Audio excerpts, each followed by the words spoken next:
This is Audible. Penguin Random House Audio presents The Midnight Library by Matt Haig. Read for you by Carey Mulligan. To all the health workers and the care workers, thank you. I can never be all the people I want and live all the lives I want. I can never train myself in all the skills I want.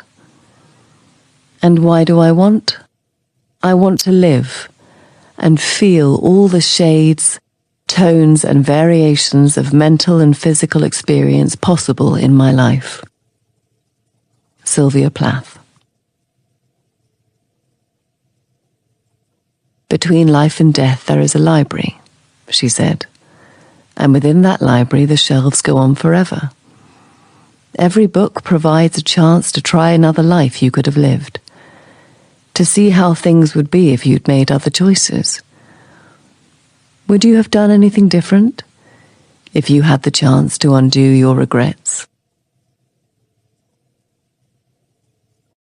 A conversation about rain. 19 years before she decided to die, Nora Seed sat in the warmth of the small library at Hazeldean School in the town of Bedford.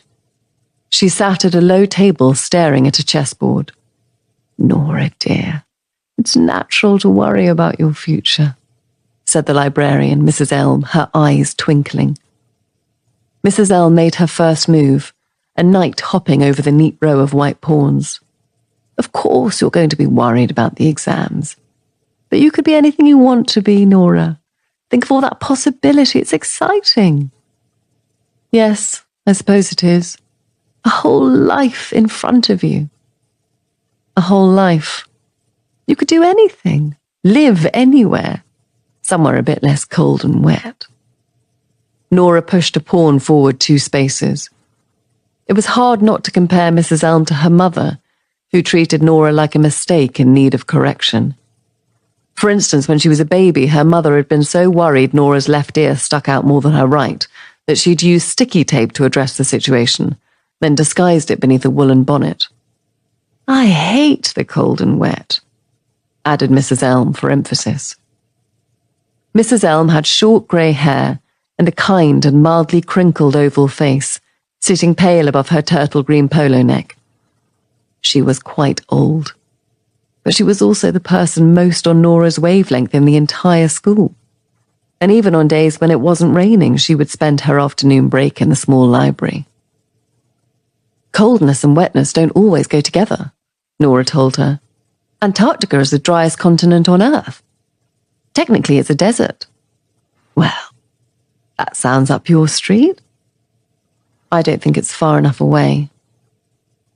"Well, maybe you should be an astronaut. Travel the galaxy."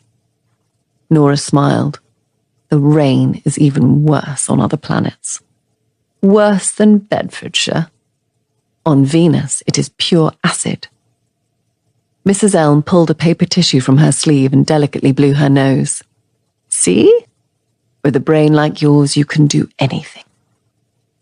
A blonde boy Nora recognized from a couple of years below her ran past outside the rain-speckled window, either chasing someone or being chased. Since her brother had left, she'd felt a bit unguarded out there. The library was a little shelter of civilization. "Dad thinks I've thrown everything away. Now I've stopped swimming." Well, far be it from me to say, but there is more to this world than swimming really fast. There are many different possible lives ahead of you. Like I said last week, you could be a glaciologist. I've been researching, and it was then that the phone rang. "1 minute," said Mrs. Elm softly. "I'd better get that." A moment later, Nora watched Mrs. Elm on the phone. "Yes, she's here now." The librarian's face fell in shock. She turned away from Nora, but her words were audible across the hushed room.